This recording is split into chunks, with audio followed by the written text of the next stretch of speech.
এই জিলহজ মাসের 10টা দিনের বন্দেগী আল্লাহ সুবহানাহু ওয়া তাআলার নিকটে সবচেয়ে মর্যাদাবান। মা মিন আইয়ামিন আযমু ইনদাল্লাহ, আল্লাহর নিকটে সবচেয়ে মর্যাদাময় দিন হলো জিলহজ মাসের প্রথম 10টা দিন। ওয়ালা আহাব্বু ইলাল্লাহ, আল্লাহর নিকটে আল আমালু ফিহিন্না মিন আইয়ামিল আশর।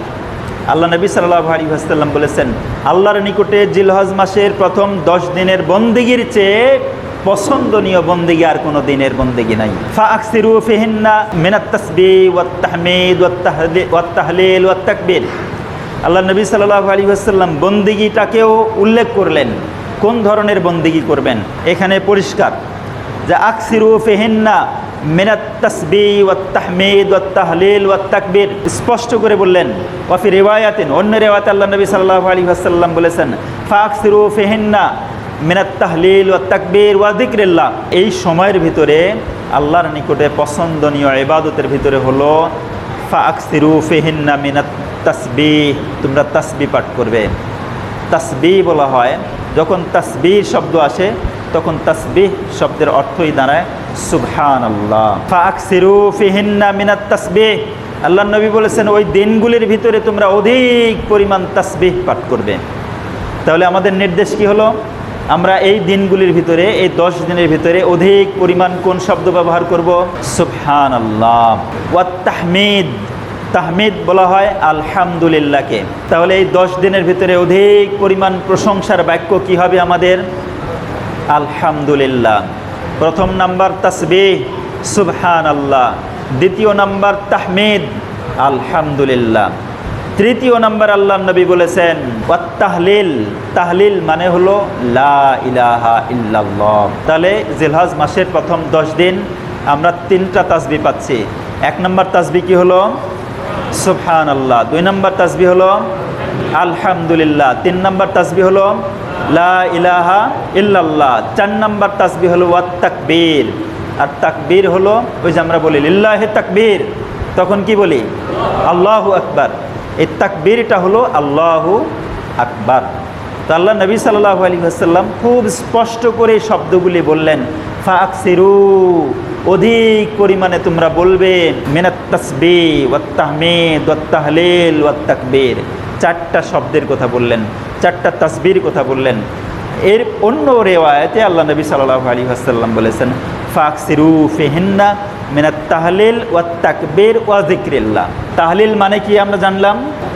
তাহলিল মানে লা ইলাহা ইল্লাল্লাহ। তাহলিল মানে লা ইলাহা ইল্লাল্লাহ। ফাআকসিরু ফিহিন্না মিনাত তাহলিল, অধিক পরিমাণে তাহলিল পাঠ করবে, অর্থাৎ অধিক পরিমাণে লা ইলাহা ইল্লাল্লাহ বলবে।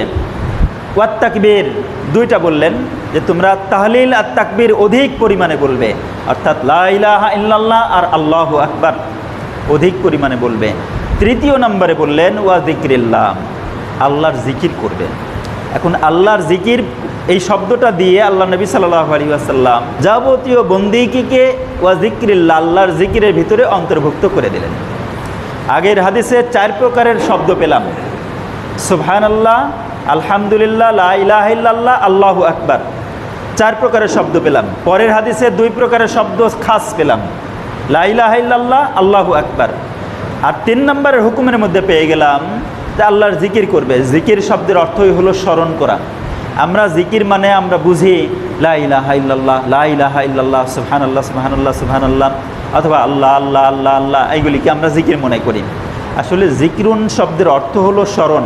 আল্লাহর স্মরণে আমরা সালাত আদায় করি, আল্লাহর স্মরণে আমরা সিয়াম পালন করি, আল্লাহর স্মরণে আমরা তাসবিহ পাঠ করি, আল্লাহর স্মরণেই আমরা একজন আরেকজনের সাথে সাক্ষাৎ হলে আসসালামু আলাইকুম বলি। আল্লাহর স্মরণ বলতে যাবতীয় তাসবিহ, তাহলিল, জিকির, আজকার, সিয়াম পালন, আপনার সালাত আদায়, আপনার তাহাজ্জুদ আদায়, মানুষকে ভালো কাজের জন্য নির্দেশ দেওয়া, মানুষকে অন্যায় কাজ থেকে যে নিষেধ করা, সেটাও আল্লাহর জিকির। অন্যায় করো না ভাই, তোমার এই কাজটা কিন্তু ভুল হয়েছে, এই কাজটা কিন্তু ঠিক হয়নি, এটাও জিকির। একটা মানুষকে একটা ভালো কথা বলা, এটা কিন্তু জিকির। আপনি রাস্তা দিয়ে হেঁটে যাচ্ছেন, দেখলেন যে একটা ডাল পড়ে আছে রাস্তার ভিতরে, ওই ডালটা মানুষের পায়ে লাগতে পারে, কষ্ট হতে পারে, ডালটা পা দিয়ে সরান আর হাত দিয়ে সরান, লাঠি দিয়ে সরান, সরিয়ে দিলেন, আল্লাহর জিকির করলেন। তার মানে এইখানে এই শব্দ দিয়ে আল্লাহ সুবহানাহু ওয়া তাআলার নবী তিনি যাবতীয় নেক কর্মকে ঢুকিয়ে দিলেন।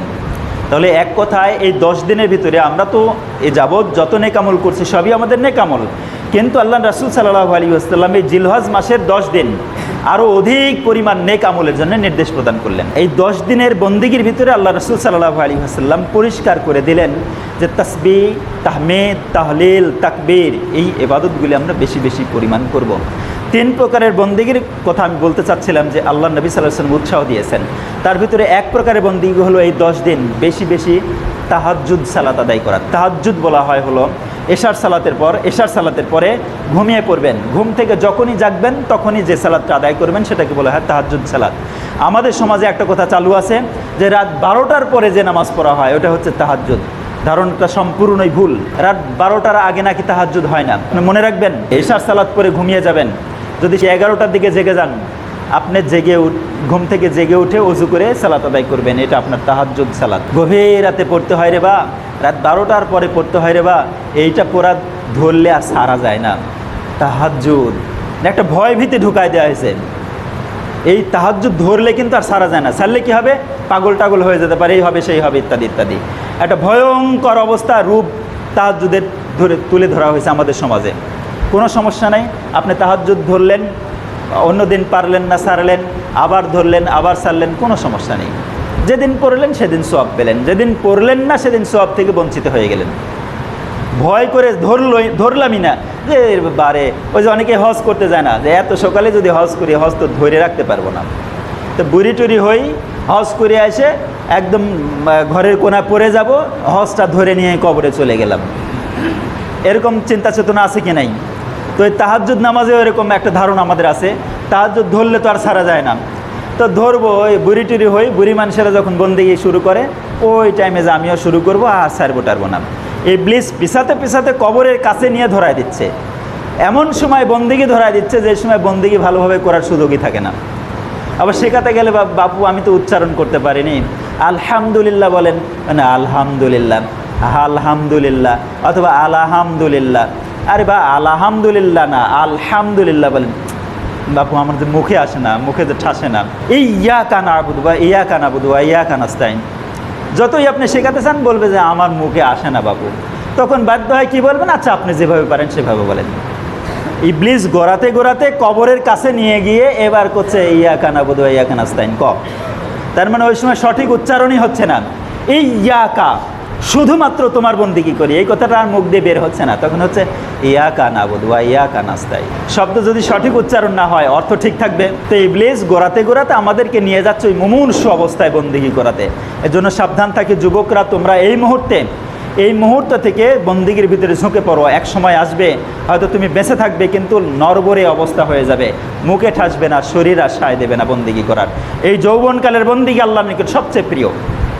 এজন্য তাহাজ্জুদ সালাত এই 10 দিন, জিলহজ মাসের প্রথম 10 দিন 10 রাত্রির তাহাজ্জুদ আল্লাহর নিকট সবচাইতে প্রিয়। কিয়াম এবং সিয়াম এই 10 দিনের 9 দিনই আপনি সিয়াম পালন করতে পারেন, 1 থেকে 9 তারিখ পর্যন্ত। যদি এটা কষ্টকর হয় কমসে কম 9 জিলহজ তারিখ ঈদের আগের দিন রোজাটা রাখবেন। যুবকরা চাঙ্গা থাকবে, একদিন রোজা রাখলে কি হয়, পারবে তো ইনশাল্লাহ?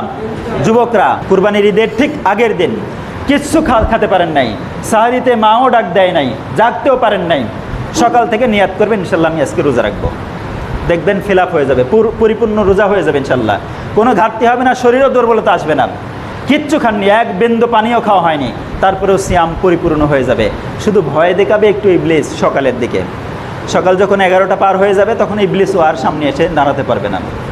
এজন্য আপনি তৈরি হয়ে থাকেন আজকের দিন থেকেই যে 9 জিলহজ তারিখে সাহারি খেতে উঠতে পারি চাই না পারি, আমি সকাল থেকে আমি সিয়াম পালন করব। তো 9 জিলহজ তারিখে আপনারা সিয়াম পালনের জন্য সচেষ্ট থাকবেন। আল্লাহ তাআলা আমাদের তৌফিক দান করুন, আল্লাহুম্মা আমিন।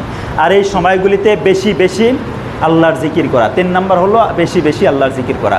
1 নম্বর হলো কিয়াম, 2 নম্বর হলো সিয়াম, 3 নম্বর হলো জিকিরুল্লাহ করা। আল্লাহর জিকিরের ভিতরে যাবতীয় বন্দিগে ফরজটা তো থাকবেই, ফরজ তো ভিত্তি, ফরজের বাইরে যত নফল ওয়াজিব সুন্নাত মুস্তাহাব বন্দিগি আছে সব জিলহজ মাসের এই 10 তারিখের ভিতরে বেশি বেশি পরিমাণ আদায় করার জন্য সচেষ্ট থাকবেন। আল্লাহ তাআলা আমাদের তৌফিক দান করুন, আল্লাহুম্মা আমিন।